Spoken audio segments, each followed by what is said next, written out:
Buenas tardes. En este acercamiento que hicimos en la primera sesión, a modo de foto de la situación actual de la Iglesia en su identidad o vocación misionera, me vino a la memoria un libro que leí hace unos años, escrito por James Mallon, párroco de Nueva Escocia, Canadá, titulado Una renovación divina, en el que nos invita a preguntarnos si podríamos convertir nuestras parroquias en comunidades de discípulos misioneros que den frutos duraderos.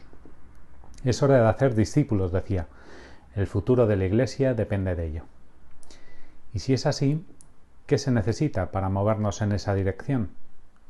A lo largo de sus años como párroco de la parroquia de San Benito en Halifax, Mallon habla de cómo la experiencia de los encuentros alfa jugó un papel clave en la transformación de la parroquia que pastoreaba, desbloqueando en cierto sentido su parroquia, haciendo discípulos, levantando líderes.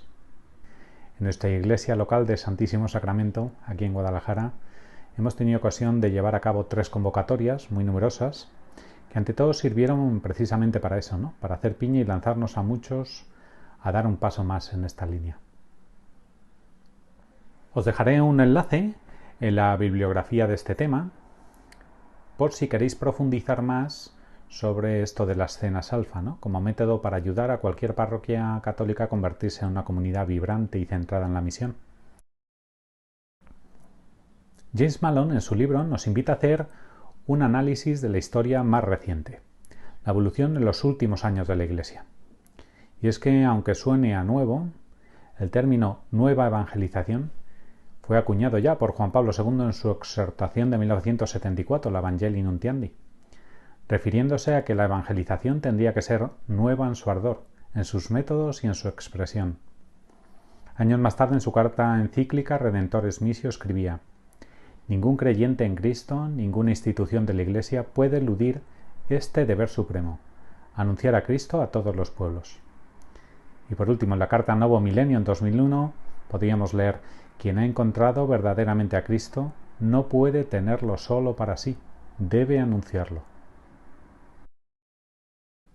Con Benedicto XVI se comienza a hablar del encuentro personal y la relación personal con Jesús. Vuestra gran tarea en la evangelización es proponer una relación personal con Cristo como clave para la realización plena. Se puede leer en su discurso a los obispos de Filipinas en 2011. Se trata de experimentar a una persona, y el objeto de la evangelización será llevar a la gente a Jesús, de manera que puedan llenarse de Espíritu Santo y llegar al conocimiento de Dios Padre. Esto todavía hoy nos chirría un poco, ¿no? Nos cuesta el tema de la evangelización. Hablar en términos de relación y encuentro personal nos suena quizá un poco protestante, ¿no? Pero en el fondo el misticismo, o la unión mística de nuestra tradición cristiana, no es más que eso, una relación personal con Jesucristo.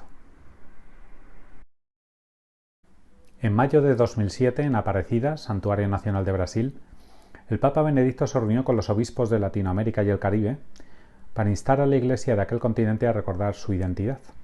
Y el resultado fue el comprometerse a una misión continental, una auténtica renovación y comprensión de lo que realmente nos estamos jugando. Las conclusiones de este documento de Aparecida se adelantaban al proceso de renovación que supuso 6 años después para la Iglesia Universal la publicación de la Evangelii Gaudium. En él se incluía la opción preferencial por los pobres, como parte fundamental de la misión de la Iglesia. La necesidad de recordar a los fieles que en virtud de su bautismo están llamados a ser discípulos y misioneros de Jesucristo. Aunque las tareas de la Iglesia son muchas, ninguna supera la llamada del Señor a hacer discípulos y llevar a estos a convertirse en apóstoles o misioneros. Este documento incluía también un estudio sobre las principales razones por las que muchos católicos habían dejado la Iglesia. Decía, había fieles que nunca habían experimentado un encuentro personal con Jesucristo en la Iglesia Católica, pero sí en otras iglesias. Resultó una proclamación querigmática junto con el testimonio personal de evangelizadores que llevó a una conversión personal y un cambio radical de vida. En segundo lugar, se hablaba de la necesidad de pertenencia, de presencia, de una vida de comunidad relevante donde la gente es aceptada, se siente valorada, visible e incluida en la Iglesia. Y no habían experimentado esto en su contexto católico. En tercer lugar, decían, se citaba, la falta de una formación bíblica y doctrinal.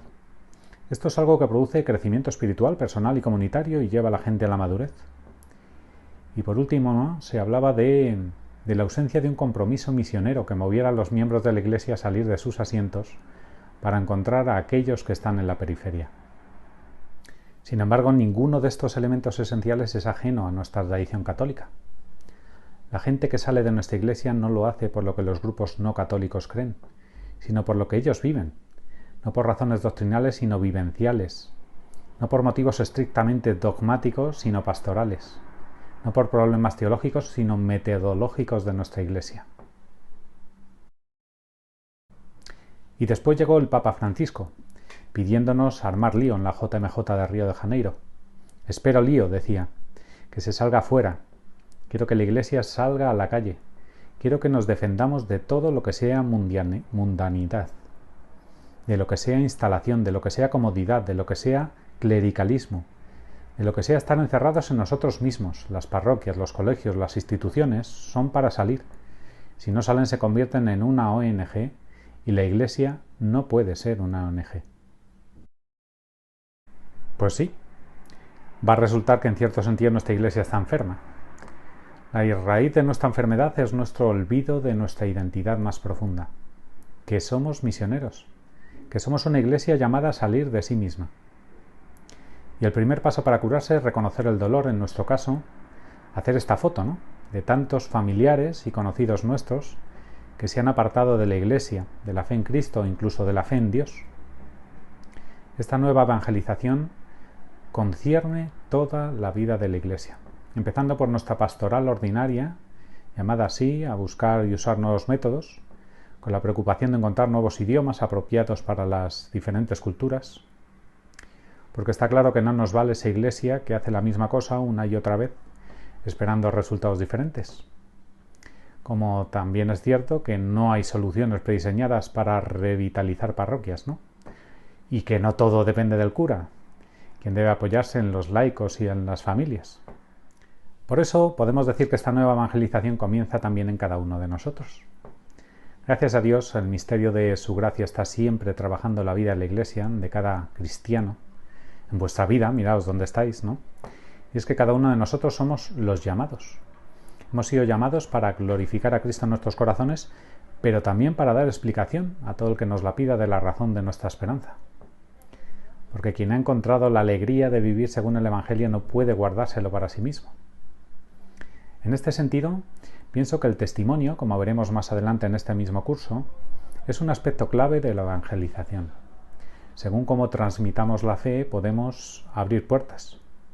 Hay que interiorizar primero lo vital que ha sido la presencia de Dios en nuestra vida, para darnos cuenta de que los demás también pueden vivirla. Dios está presente en la vida del otro y puede no saberlo.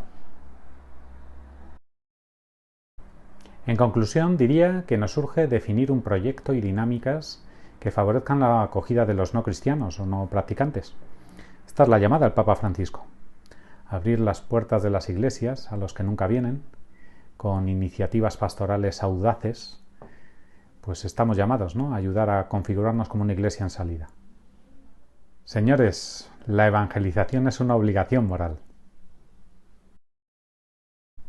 Como deberes para esta segunda sesión, os invito a leer esta carta escrita en el siglo II, un breve tratado apologético dirigido a un tal Diogneto, ¿no?, que al parecer habría preguntado acerca de algunas cosas, ¿no?, que le llamaban la atención sobre las creencias y el modo de vida de los primeros cristianos.